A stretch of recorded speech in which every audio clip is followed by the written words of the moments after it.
Capricorn, hi! Welcome to Miss the Queen PH. Titingnan natin ang energies na parating sa inyo ngayong solar eclipse in Aries ngayong araw ng April 8 to 9, 2024. So, depende yan kung saang bansa kayo nakatira. Pero dito sa Pilipinas, that is on April 9, 2024 at 2:20 a.m. So, 2:20 na madaling araw. Ano nga ba tong solar eclipse na to? This is an event when the moon is in between the sun and the earth. So, pumapagitna yung buwan sa araw at sa earth. Kaya, technically, binablock ng moon ang liwanag na nanggagaling sa sun papunta sa earth. Kaya may mga places, no, bahagi ng mundo na magiging madilim kahit na umaga. Okay? So, sa spiritual sense, ito ay sumisimbolo, no? Itong solar eclipse ay sumisimbolo ng malaking pagbabago, lalo na sa collective. And this is a solar eclipse, so definitely this is a new moon. And new moon, it brings new beginnings, bagong simula.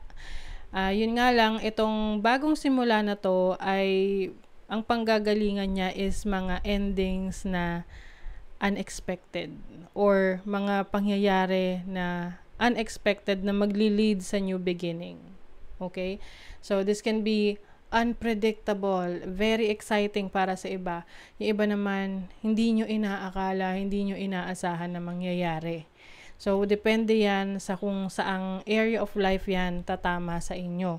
So, kaya importante na alam nyo yung inyong rising sign kasi para mas accurate, no? Kung saan area of life kayo maapektuhan nitong solar eclipse. So, kung hindi nyo pa alam kung ano ang inyong rising sign, meron tayong link sa description para ilagay nyo yung mga information ninyo, birth information ninyo, at ika-calculate kung ano yung rising sign ninyo, at pag alam nyo na, yun yung panoorin ninyo. Kasi mas maaring makaresonate kayo doon. So, this is for Capricorn rising, pero pwede rin namang mag-resonate to sa Capricorn sun or Capricorn moon. Okay? So, for you, Capricorn rising, itong solar eclipse ay mangyayari sa inyong 4th house of your family, your home life, your roots, yung iyong pinanggalingan. Ayan.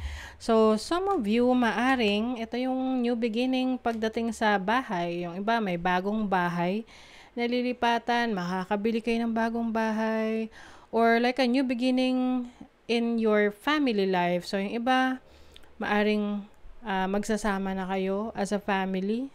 Yung iba naman, merong bagong source of happiness sa inyong family, like a new baby or a new member of the family. And yung iba naman pwedeng uuwi ng probinsya, ng inyong hometown, or yung inyong home country.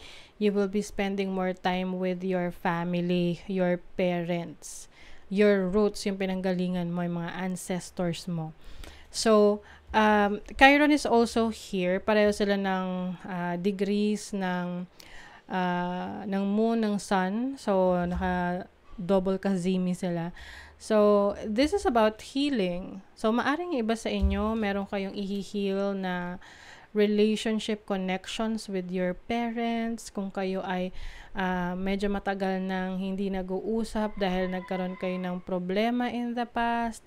So, pwede ngayon you are going to heal any issues, conflict with your parents or anyone sa family mo. So, this is about reaching out and finding resolution sa mga problema or issues ninyo. So, parang you're going to start fresh. Oo.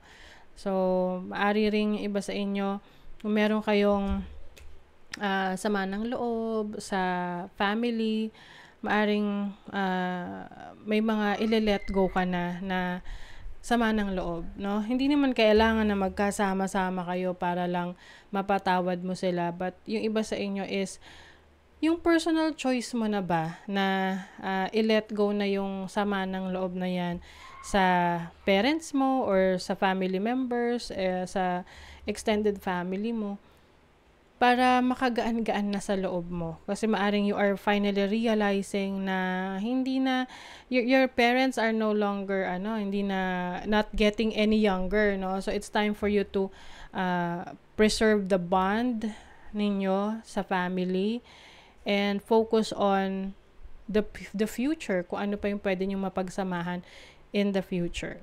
So, Venus is also here. Venus is the planet of love, the planet of abundance, money, luxury.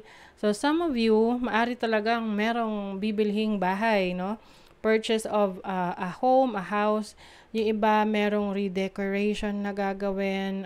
Pwedeng, yung aayusin mo yung bahay mo. Renovation. Oo. May renovation, redecorating. It's like beautification of your home. Kasi yun yung bahay mo eh, no? So, parang sanctuary mo yan eh.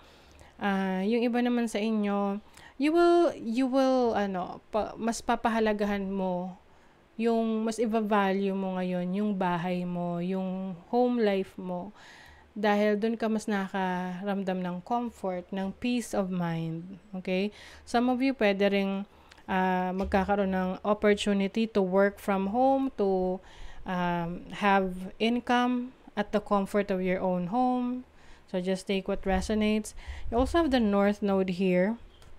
So itong North Node na to is your destiny. So, I see you na working towards your goals para sa future mo.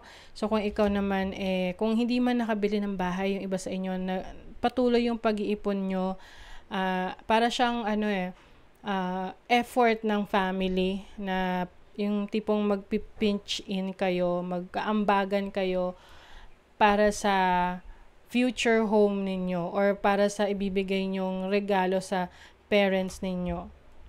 Okay? So, Mercury is in retrograde right now sa buong buwan ng April. Actually, hanggang April 25, pero meron tayong tinatawag na post-shadow. So, pwede pa rin, andun pa rin yung energies, lingering energies ng Mercury retrograde. This is about reassessing your situation, reviewing your situation. Maari talagang meron kang realizations na your family should come first. Your family is really important in your life na pwede kasing in the past dinisregard mo or tipong binaliwala mo yung family mo. But during this period, you will realize na, teka, I need to reconnect with my family because they are your family. Maaring you will do some gestures, may gagawin kang hakbang para maisaayos yung connection mo sa kanila. And on the flip side, pwede rin naman na magkaroon ng issue sa family because of a misunderstanding. So that's why itong mga iniisip nyo or sasabihin nyo o mga bibitawan yung salita, you also have to be careful kasi pwedeng maging sensitive ang members of the family, especially your parents during this time. Baka mag-create pa ng conflict. Okay? So, be very careful with that. Now, let's see what else for you. Capricorn. You have the Chariot. O, yung iba sa inyo, maaring bibili kayo ng sasakyan. Or travel opportunities with your family para magkaroon ng bonding. Alam mo yun, para mas tumatag yung bonding ninyo. Kasi the more that you spend time together with your family, the stronger your connection becomes. 'Di ba? Kaya yung mga family na madalas mag-travel, to go on vacation, mas strong yung bond nila. Kasi andun yung time na nagkakaroon sila ng quality time sa isa't isa. You also have the Justice card. So, fairness and balance, I think, for some of you kasi Capricorn rising, medyo kayo ay masipag magtrabaho, no? And there are times na nawawalan kayo ng panahon sa inyong family. So, ngayong solar eclipse na to, you have a realization that you need also to pay attention to your family members. Okay? You have the moon, which is your subconscious. The moon is about nurturing, taking care of your needs and your family's needs. So, yan, may Wheel of Fortune pa, oh. I think ngayon, mas focus ka sa future ng family mo, sa future ng kung ano man ang ipupursue ninyo together as a family. So, some of you talaga meron ditong properties na mabibili or lilipatan or pwedeng sasakyan na bibilihin for your family. So, let's see what else. You have Ansus. So, itong Ansus is about your wisdom, your insight. So, ngayon, mas mature enough ka to, kumbaga, mas matalino ka ngayon sa mga decisions na gagawin mo moving forward, especially if it is concerning your family. You also have Manas, which is about self-awareness, no, and about intelligence. So yeah, that makes sense with your wisdom.